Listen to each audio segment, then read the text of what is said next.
Ambassador Elena Vasquez stood in the center of the Grand Council chamber. Above her, thousands of alien representatives sat in circular rows that reached toward the domed ceiling. Their eyes watched her with expressions ranging from boredom to open contempt.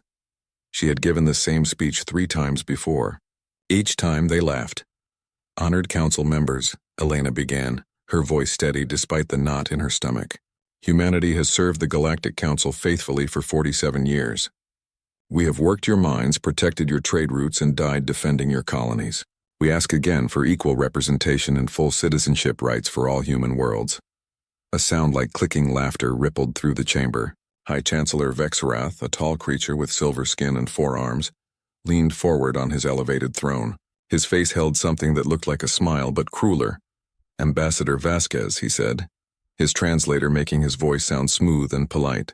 "Your species has indeed been useful, like strong animals are useful. But you must understand your place. You come from a death world, a savage planet that breeds savage creatures. We cannot allow such beings to have power in civilized space." Elena felt her hands clench into fists. She forced them to relax. "We are not savages, Chancellor. We are people. You deserve what we choose to give you," Vexrath interrupted. "This council has spoken. Request denied. Again." More laughter echoed through the chamber. Elena looked up at the thousands of aliens, seeing the same dismissive expressions she had seen for years. They would never see humans as equals. They would never stop seeing Earth as a nightmare world that somehow produced intelligent life. She turned and walked out of the chamber, her jaw tight with frustration. 3 days later, everything changed. Admiral Marcus Chen sat in the command chair of the UHNS Valiant, watching the distress signal on his screen. His dark eyes were fixed on the blinking red dot that represented the colony ship Meridian Hope. 10,000 civilians, families, children, under attack by pirates in council-controlled space. "How long until we reach them?" Marcus asked. 2 hours at maximum burn, sir," his navigation officer replied. "And the council's nearest patrol?" 16 hours away, Admiral. They've acknowledged the distress call but ordered us to maintain position." Marcus felt ice in his veins. "Ordered us to stand down? There are 10,000 people dying out there." "Yes, sir. Direct order from Council Command. They say we're not authorized to operate in this sector." For a long moment, Marcus stared at the screen. He thought about his daughter, who would be about the same age as some of those children on the Meridian Hope. He thought about the oath he took to protect human lives. Then he thought about the consequences of disobeying a direct order from the Galactic Council. His hand moved toward the comm panel. Then it stopped. "Maintain position," he said quietly. The words tasted like poison. For 14 hours, Marcus and his crew watched the signals from the Meridian Hope grow weaker. They listened to the desperate messages, the screams, the final silence.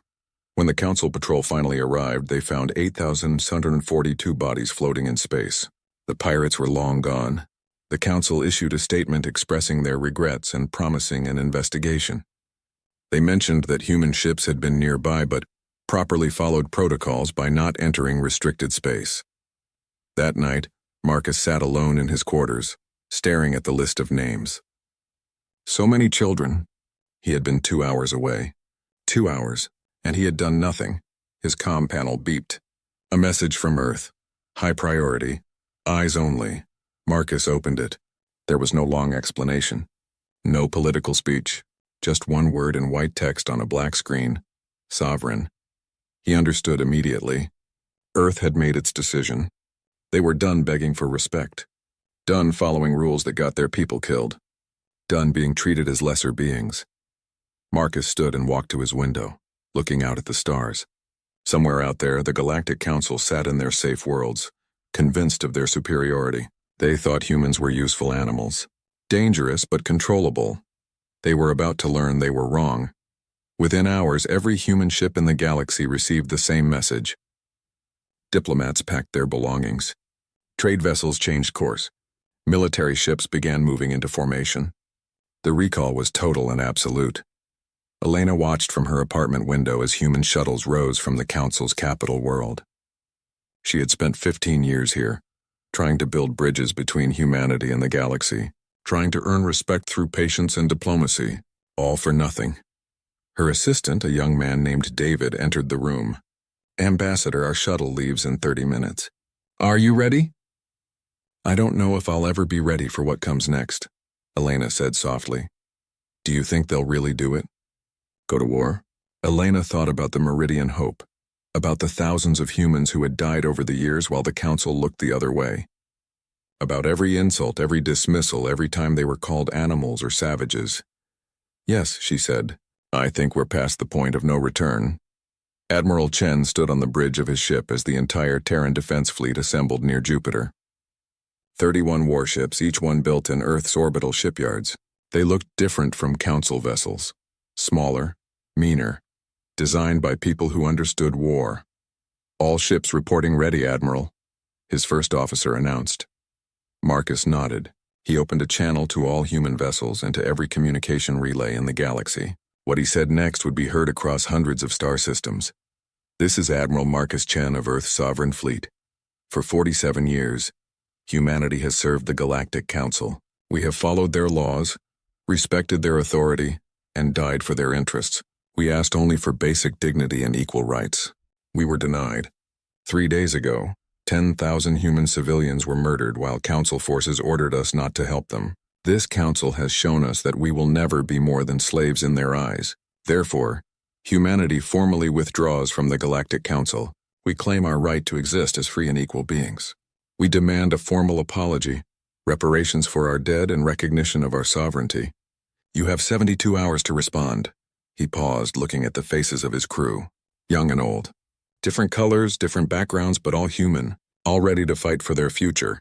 "And if they refuse?" someone asked. Marcus turned back to the view screen where distant stars glittered against the black. "Then they'll learn what it really means to anger a species from a death world." Message ends. The broadcast spread across the galaxy at the speed of light. On 1,000 worlds, aliens watched with shock or anger or fear. On Earth, billions of humans watched with something that felt like hope mixed with terror. They didn't know if they could win a war against the entire galaxy, but they knew they were done being victims. High Chancellor Vexrath received the message in his private chambers. He watched it twice, his 4 hands tapping against his desk in irritation. Then he smiled. Humans were finally showing their true nature. Violent, aggressive, exactly what he always said they were. He opened a channel to the Council's military command. "Assemble an enforcement fleet. 47 ships should be sufficient. These animals need to be reminded of their place. If they resist, destroy them. It's time the galaxy saw what happens to Deathworlders who forget their inferior." As the Council fleet began to mobilize, neither side knew that they were about to start a war that would change the galaxy forever. The Council's enforcement fleet arrived at the edge of the Sol system exactly 72 hours after Admiral Chen's message. 47 warships dropped out of faster-than-light travel near Pluto's orbit, their hulls gleaming with the proud insignias of a dozen different species. Commander Zelnoth, a veteran Zelthari officer, sat in his command chair with complete confidence. This would be over quickly. "Open a channel to the human ships," he ordered. On his view screen, Admiral Chen's face appeared. Zelnoth noticed the human looked tired. Good. They were already afraid. "Human Admiral," Zelnoth began, using the tone one might use with a misbehaving child. "The Council has rejected your demands. You will stand down your military forces, return to Council space, and submit to proper authority. If you comply within the next hour, we will show mercy. If you resist, we will crush you. Those are your only options." Marcus Chen stared back at him with those strange, forward-facing eyes. Predator eyes, Zelnoth thought with disgust. The human was quiet for a long moment. Then he spoke. "Commander, did you know that Earth has spent 3.5 billion years trying to kill everything that lives on it? Volcanoes, earthquakes, hurricanes, ice ages, meteor strikes, animals that evolved specifically to hunt other animals, diseases that jump between species. Our world has thrown everything at us and we survived it all. We didn't survive by running away. We survived by fighting back, by refusing to give up, by becoming the most stubborn, dangerous species our planet could create." Zelnoth felt his neck plates rise in irritation. "Is there a point to this history lesson?" "The point," Marcus said softly, "is that you sent 47 ships to intimidate a species that evolved fighting for every single day of existence. You made a mistake, Commander, and now you're going to pay for it." The channel closed. Zelnoth laughed. "All ships, battle formation." Let's teach these animals a lesson they won't forget. The Council fleet moved forward in the standard attack pattern, a beautiful display of coordinated movement perfected over centuries. They had numbers, superior firepower, and generations of military tradition. This would be easy. Then the human ships moved, and everything Zelnoth thought he knew about space combat changed. The Terran vessels didn't form neat lines or follow any pattern the Council recognized.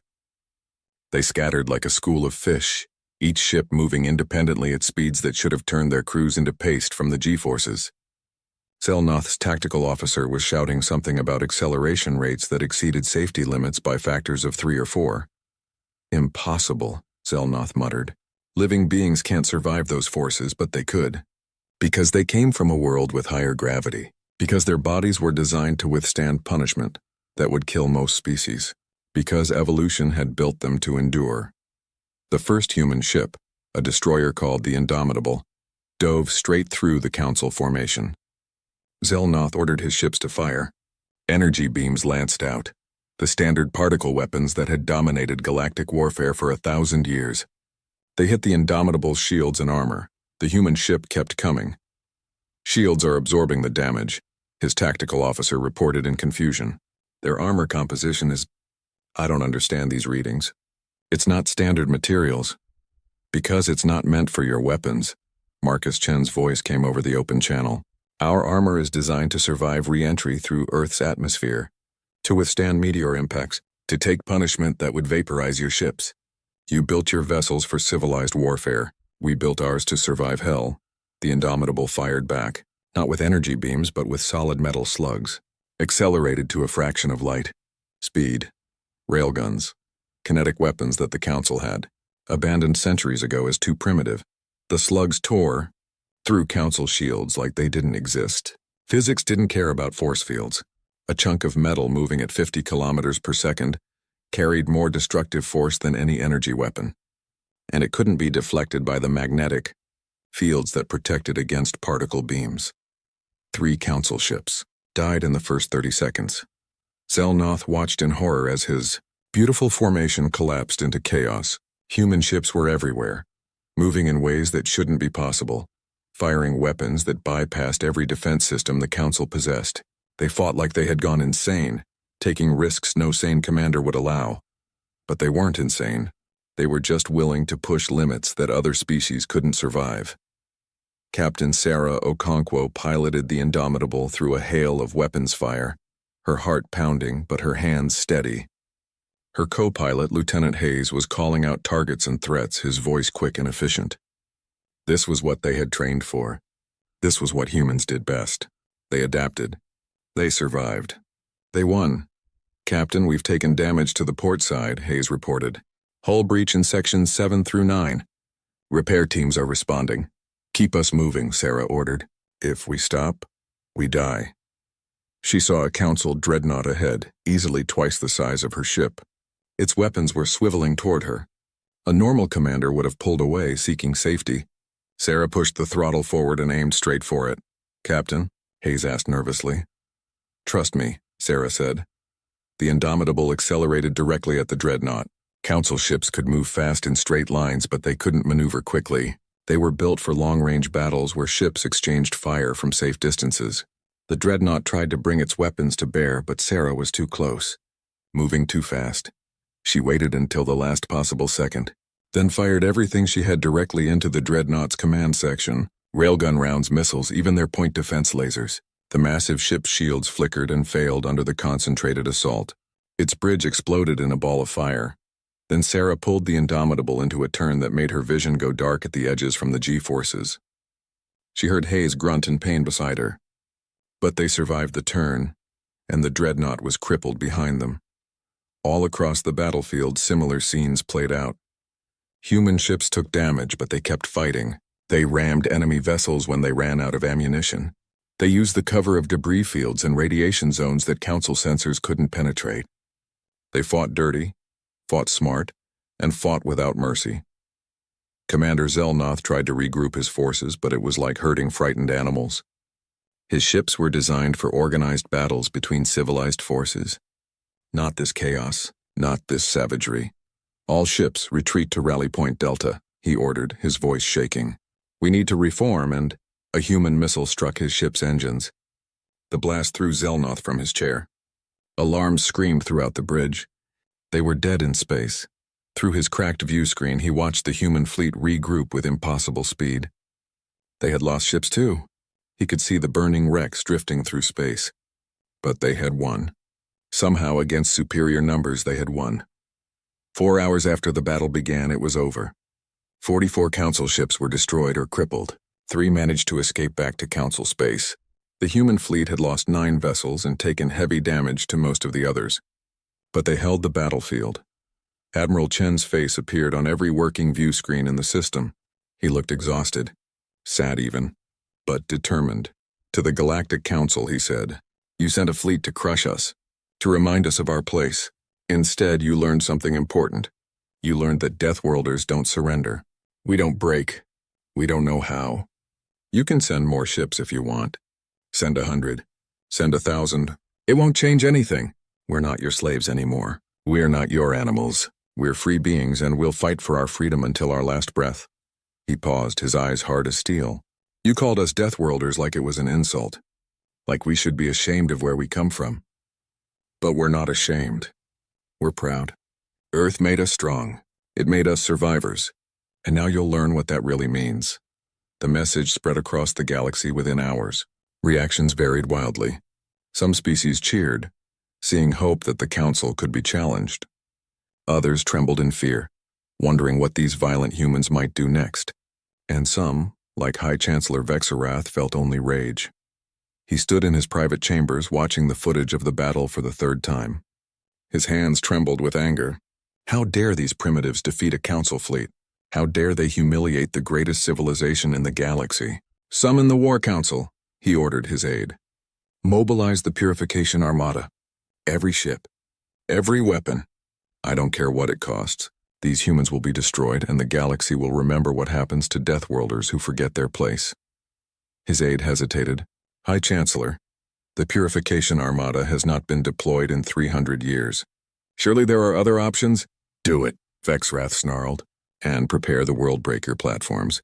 If these animals want war, we'll give them war, and when we're done, Earth will be nothing but dust and memories." On Earth, billions watched the footage of the battle. They saw their ships fight impossible odds. They saw humans die defending their freedom. And they knew this was just the beginning. The Council would come back with more forces. They would come with fury and vengeance, but humans had faced extinction before. They had survived ice ages and plagues and every disaster their world could throw at them. They would survive this too. They had to, because the Purification Armada gathered at the edge of Council space like a dark storm. 300 warships from 12 different species, all united under one purpose: to crush humanity's rebellion. Warmaster Krelnak of the Krithian Empire commanded the fleet, a battle-hardened soldier who had fought in 17 campaigns. He looked at the assembled forces with satisfaction. This was not a police action or a warning. This was total war. "All ships report ready, Warmaster," his second-in-command announced. "Good," Krelnak rumbled. His species was large and heavily armored, evolved from herbivores who had learned to work together against predators. "We jumped to Sol system in 1 hour. Remember your orders. Disable their military forces. Occupy their homeworld. Show mercy to those who surrender, but no mercy to those who resist." The fleet jumped, tearing holes in reality to cross the distance to Earth in an instant. They emerged in the Sol system expecting a fierce battle, expecting the human fleet to defend their home desperately. Instead, they found almost nothing. "Sensor sweep," Krelnak ordered. Multiple civilian stations detected near Earth's moon and around Jupiter. Energy signatures suggest several million humans in those locations. But military vessels, the sensor officer paused. "Only 3 ships in orbit around Earth. The rest of their fleet is gone." Krelnak felt his battle plates shift uneasily. Where were the humans? They wouldn't abandon their homeworld, would they? "Warmaster, we're receiving a transmission from Earth." Admiral Chen's face appeared on the screen. He stood on the bridge of a ship that looked different from before. Newer, bigger. Behind him, Krelnak could see a crew working with quiet efficiency.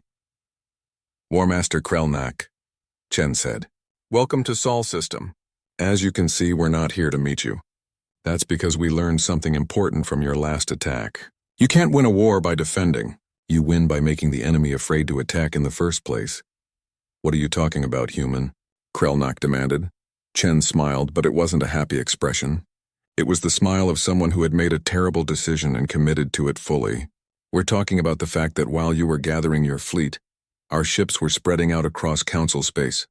Right now, human strike forces are in position near 15 of your most important worlds, not your military bases, your civilian infrastructure, your trade hubs, your government centers. Krelnak felt ice in his stomach. You wouldn't dare.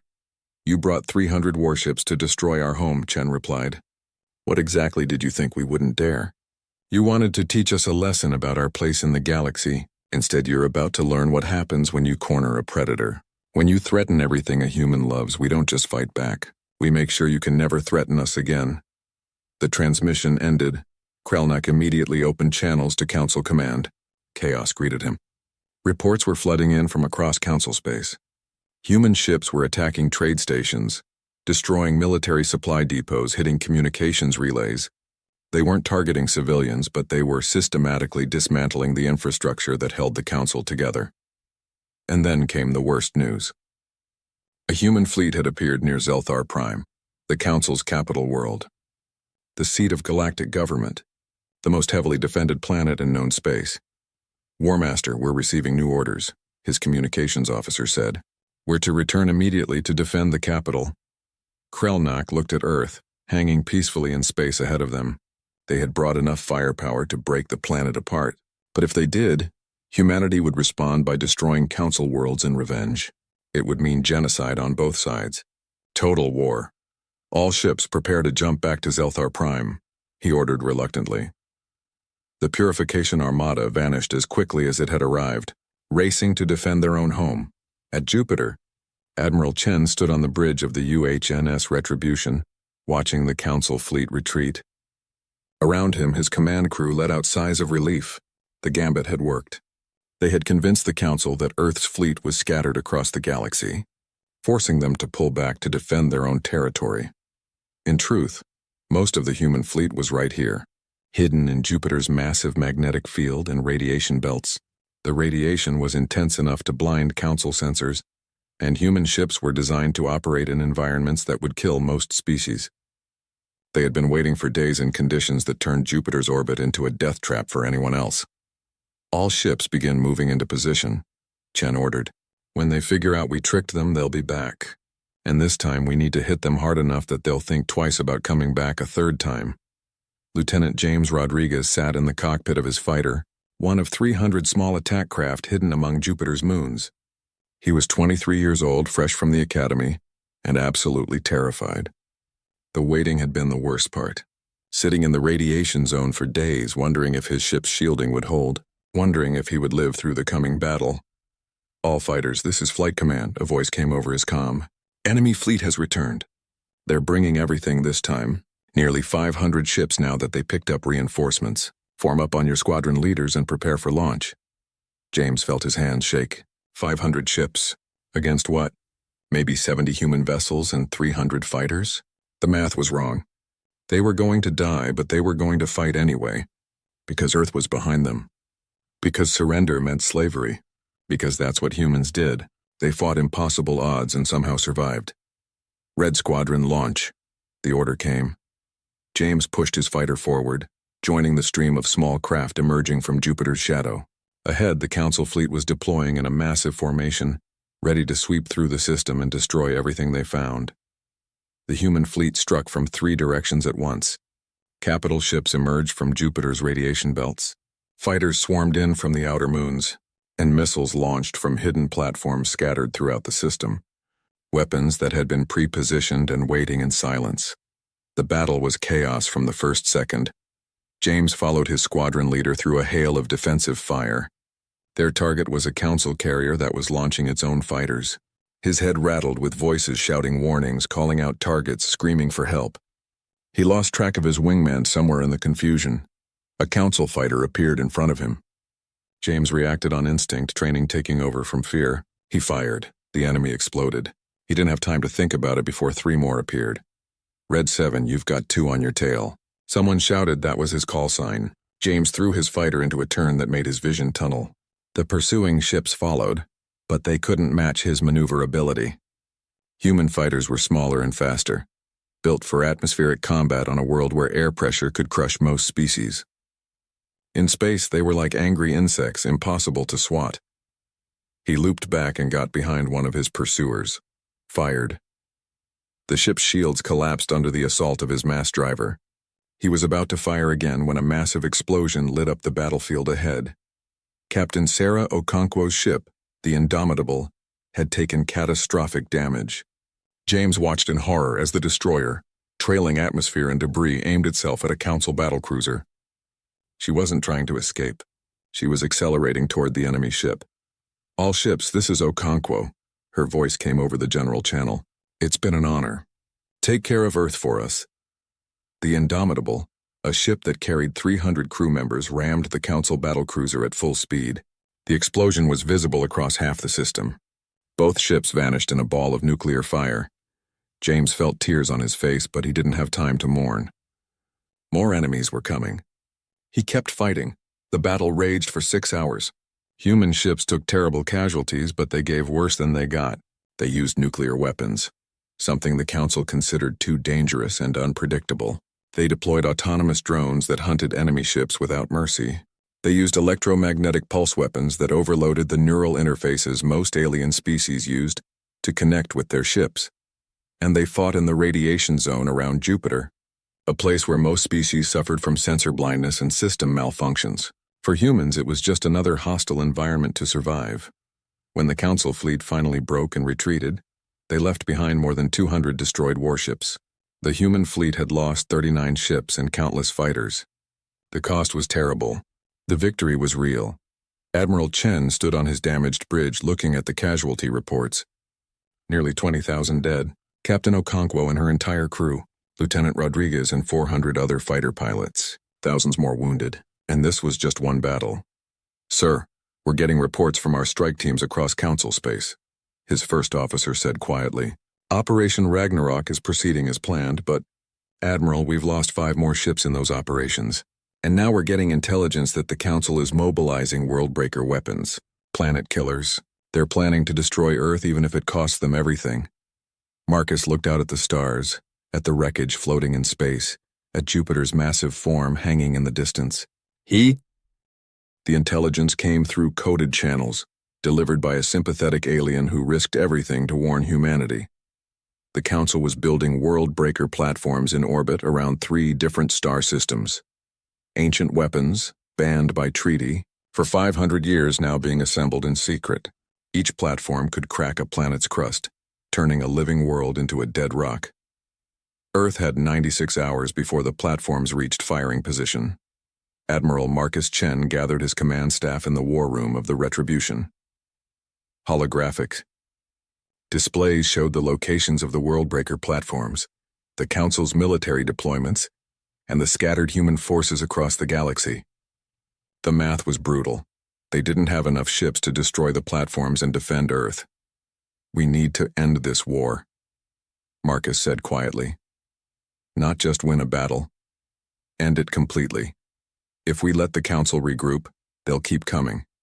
They'll keep building weapons to destroy us. We need to take away their ability to make war." "You're talking about attacking Zelthar Prime," his first officer said, "the most defended planet in the galaxy." "I'm talking about cutting off the head of the snake," Marcus replied. "The Council leadership is on that planet, their central command, their political power. If we capture or destroy it, the Council collapses. Their member species will be too busy arguing about succession to coordinate attacks against us." "Sir, we'd need every ship we have," another officer protested. "That leaves Earth undefended." Marcus looked at the display showing his homeworld, blue and green and beautiful, billions of people depending on him to make the right choice. Earth has planetary defenses, shield generators, ground-based weapons. If the Council sends ships there while we're gone, our people will have to hold. But if we don't do this, those world-breaker platforms will fire in 4 days. Then none of it matters. The room was silent. Finally, his first officer nodded. Operation Ragnarok. All or nothing. All or nothing, Marcus agreed. 20 hours later, the human fleet jumped into the Zelthar system. 62 warships, thousands of fighters, and every marine they could spare. They emerged from faster than light. Travel already moving at combat speed, already firing. The defense fleet around Zelthar Prime numbered over 200 ships. But they weren't expecting an attack on their capital. They weren't expecting humans to be crazy enough to strike at the heart of Council power while their own planet was under threat. Marcus watched the tactical display as the battle unfolded. Human ships drove through the Council lines like spears, targeting specific vessels and ignoring the rest. They weren't trying to win a traditional battle, they were trying to create a corridor to the planet. "Breaching ships, prepare for launch," he ordered. 8 specialized vessels built for exactly this mission broke away from the main fleet. They were armored like tanks and shaped like bullets, designed for one purpose: orbital insertion through hostile fire. Each carried 500 Marines in powered armor. The Zelthari defense forces tried to stop them. Energy weapons hammered the breaching ships. Missiles streaked toward them. But human engineers had studied every recording of Council weapons for 47 years. They knew how to build armor that could survive. 6 of the 8 breaching ships made it through. They hit the atmosphere at speeds that turned their hulls red hot. The G-forces inside would have killed most species. Human Marines, strapped into crash harnesses and wearing armor designed to handle Earth's punishing gravity, gritted their teeth and endured. Sergeant Maria Santos felt every second of the descent. The ship shook like it was being torn apart. Her armor's medical systems injected her with drugs to keep her conscious under the crushing deceleration. Around her, 49 other Marines prepared for combat. 60 seconds to impact. The pilot's voice crackled over the comm. Maria checked her weapon for the 3rd time, a rifle that fired explosive rounds heavy enough to punch through most materials. In Earth's gravity, the weapon would be almost impossible to carry. Here on Zelthar Prime with its 0.7 G, she felt almost superhuman. The breaching ship crashed through the roof of the Council's government complex and came to a violent stop inside the Grand Chamber itself. The rear hatch blew open with explosive charges. Maria was first out, her rifle up, scanning for threats. The Council members were still there, hundreds of them, frozen in shock. They had been in the middle of an emergency session when the ceiling exploded. Now they stared at the armored humans pouring into their sacred hall. "Nobody move!" Maria shouted through her armor's external speakers. "This building is now under the control of Earth's military forces. Resist, and you will be considered hostile combatants." For a moment, nothing happened. Then High Chancellor Vexrath stood from his throne, his forearms spread wide. "You dare?" he hissed. "You dare violate this chamber? You will be executed for this, all of you. Your entire species will be—" "Will be what?" Maria interrupted. "Destroyed? You already tried that. You sent 500 ships to destroy Earth and we beat you. You built world-breaker platforms and we're here anyway. You don't get to make threats anymore, Chancellor. You lost." More Marines poured into the chamber from other breaching ships that had landed throughout the government complex. The sound of weapons fire echoed from other parts of the building as security forces tried to resist and were quickly overwhelmed. In orbit, Admiral Chen watched the tactical feed. The Council's defense fleet was in chaos. Some ships were trying to break through to protect their government. Others were pulling back, unwilling to fire on their own capital. The human fleet exploited the confusion, destroying orbital defense platforms and securing position over the city.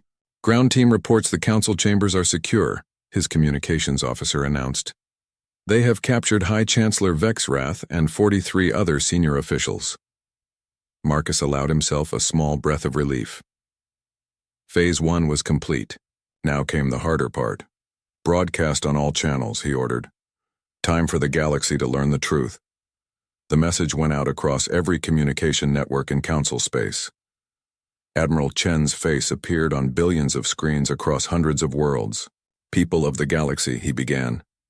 "For the past month, your leaders have told you that humanity is dangerous, that we are savages who must be controlled or destroyed. They have painted us as monsters. But I want to show you something. The screen. switched to recordings pulled from the Council's own secure archives. Files that had been classified for centuries. Marcus had found them in the government database during the assault. The recordings showed first contact with other species from Deathworlds, beings that had evolved on harsh planets, who showed signs of being too aggressive, too dangerous. The recordings showed what the Council did to them, how they were quietly exterminated, whole civilizations erased because they made the Council afraid. 17 species, Marcus said, as the images played. 17 civilizations that might have contributed to the galaxy, all destroyed by the Council you trusted to keep you safe. And we were supposed to be number 18. The reaction across the galaxy was immediate and explosive. On dozens of worlds, protests erupted. Member species demanded answers. Some of the Council's own military commanders refused to follow further orders. In the Council chambers on Zelthar Prime, Vexrath watched the broadcast on a screen, his face twisted with rage. "You have destroyed nothing," he said to the Marines guarding him. "You have only proven that you are exactly what I said you were. Dangerous, violent, uncontrollable. The galaxy will see this and they will fear you. They will demand your destruction." Maria Santos looked at the former High Chancellor. "Maybe. Or maybe they'll remember that we had the power to destroy your capital, and we didn't. We could have dropped kinetic strikes from orbit and turned this city into a crater. We could have killed every council member, but we didn't. We captured you instead. We followed the rules of war even when you broke them. Because we're not the monsters you made us out to be." Vexrath had no answer to that. Over the next 72 hours, the galaxy transformed. 23 species formally withdrew from the Council, declaring their independence. Others demanded immediate reform. The Council's military structure collapsed as different species fleets pulled back to defend their own interests. The Worldbreaker platforms were seized by neutral forces before they could be activated. Admiral Chen's fleet, joined now by ships from other species who had grown tired of Council tyranny, secured the Zelthar system. But the cost had been terrible.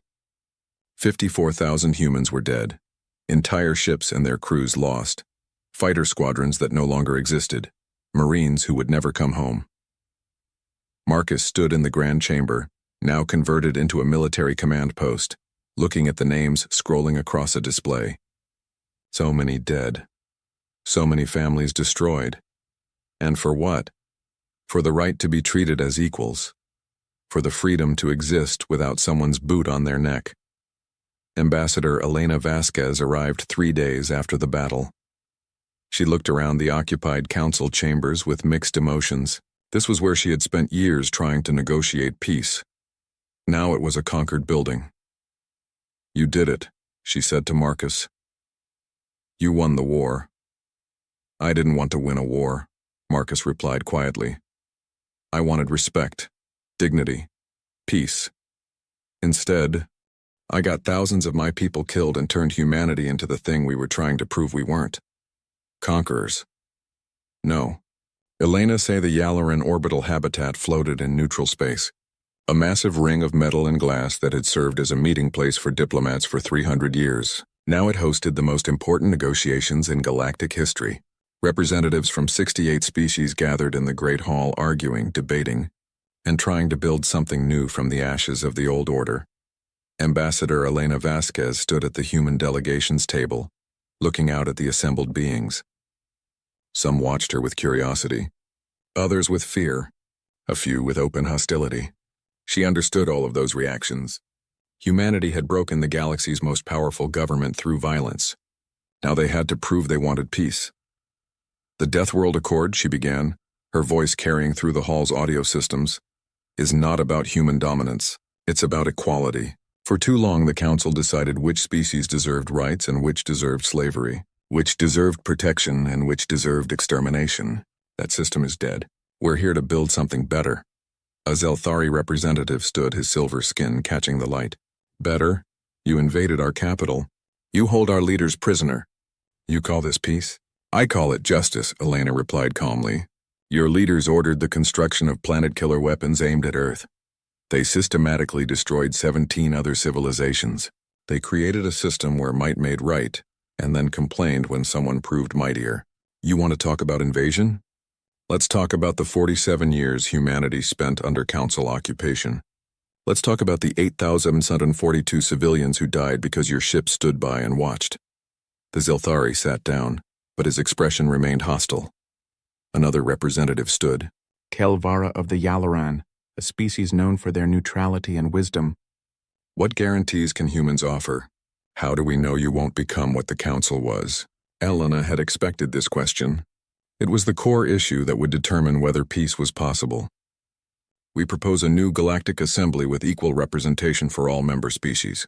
No species gets special status. No species gets veto power. Decisions are made by majority vote, with protections for minority rights built into the charter. And military force? Kelvara pressed. Who controls weapons? Who enforces peace? A joint peacekeeping force, Elena said. Ships and personnel from multiple species serving together. No single species can dominate. And we propose complete transparency. All military deployments, all weapons development, all major decisions will be public record. No more secret programs, no more hidden agendas. The debate continued for hours, then days, then weeks. Every species had concerns. Every delegation had demands. But slowly, painfully, they found common ground. The trial of High Chancellor Vexrath took place in a specially constructed court on the Yalaran habitat. The judges came from 5 neutral species. The prosecutors included representatives from 3 civilizations that had been oppressed under Council rule. Vexrath's defense attorneys argued that he had been protecting the galaxy from dangerous species. The prosecution presented evidence, recordings of massacres, documents ordering the extermination of entire worlds, plans to build weapons of genocide. The list of crimes was so long that it took 3 days just to read the charges. Admiral Marcus Chen testified on the 4th day. He sat in the witness stand looking older than he had 6 months ago. The war had aged him. Did you order the attack on Zelthar Prime? The prosecutor asked. Yes, Marcus said simply. Why? Marcus looked at Vexrath sitting in the defendant's chair. Because the Council was building weapons to destroy Earth. Because they had already killed thousands of my people. Because they gave us no choice. We could fight or die. We chose to fight. Some would say your response was excessive, the defense attorney interjected. You could have negotiated. Instead, you invaded a capital world. We tried negotiating for 47 years, Marcus replied, his voice hard. It got us nowhere. You can't negotiate with someone who fundamentally believes you're an animal. You can't reason with someone who thinks genocide is an acceptable solution. Sometimes the only way to stop a bully is to hit back hard enough that they can't get up again. The defense attorney pressed forward. And now? Now that you've proven you can hit back, what's to stop you from becoming the next tyrant? Marcus was quiet for a long moment. Pain, he said finally. Loss. The memory of every person who died under my command. I remember their names. All of them. Every captain who went down with their ship. Every Marine who didn't come home. Every fighter pilot who vanished in combat. I carry that weight, and I never want to carry more. He looked directly at the cameras broadcasting the trial across the galaxy. We didn't fight this war because we wanted power. We fought because we wanted to survive, to exist without fear, to raise our children in a galaxy that saw them as people, not monsters. Now that we've won, we just want peace, real peace. The kind where everyone has a voice and no one lives in fear. The verdict came 3 weeks later. Vexrath and his inner circle were found guilty of genocide, war crimes, and crimes against sapient life. The sentence, life imprisonment, not execution. Elena had argued for this. She said that killing them would make them martyrs. Letting them live to see the better galaxy they had tried to prevent would be a more fitting punishment. Not everyone agreed with mercy. Many wanted blood. But the court's decision stood. The Deathworld Accord was signed 4 months after the war ended. 68 species joined the new Galactic Assembly. 23 had been part of the old council but chose reform over resistance. 45 were newly independent or had never been part of any galactic government. The treaty included provisions that changed everything: equal representation for all species, ban on planet-killer weapons and weapons of mass destruction, joint peacekeeping forces with mandatory mixed crews, transparent military spending and deployment, protection for developing civilizations from exploitation, reparations for species harmed by the old council, and a special provision: recognition that species from harsh worlds deserved the same rights and respect as any other. The signing ceremony took place on Earth.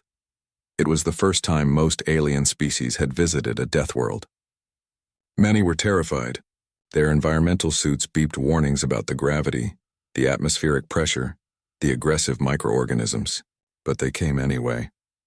Elena stood on the stage in Geneva, looking out at the assembled delegates. Behind them, through the building's massive windows, Earth's mountains rose toward the sky. Beautiful and deadly and home. Today we make a promise, she said, that no species will face extinction for being different, that no civilization will be destroyed for coming from a harsh world. That strength doesn't mean tyranny, and peace doesn't mean submission. Today we choose to be better than we were. She signed the document first, her hand steady. Then each delegate came forward, adding their mark to history. Admiral Marcus Chen watched from the back of the hall.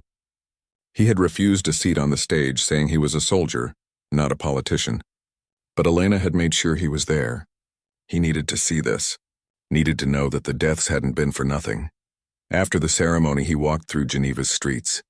People recognized him and kept their distance, not sure if he wanted to be approached.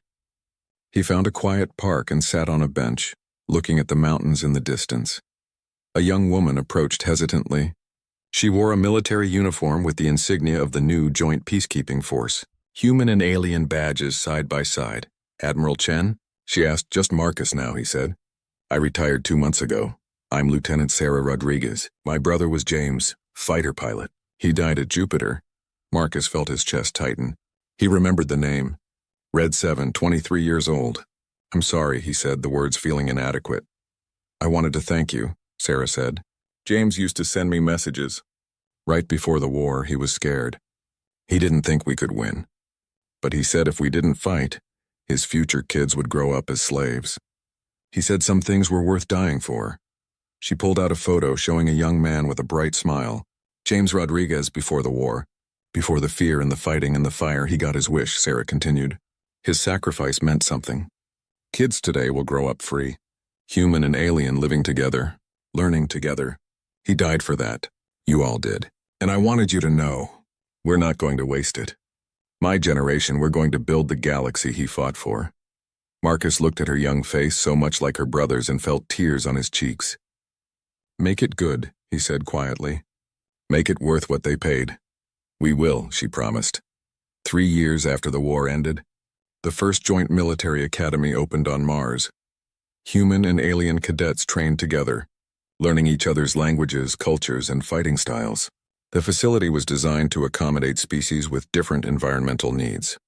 There were high-gravity areas for humans and low-gravity zones for species from gentler worlds.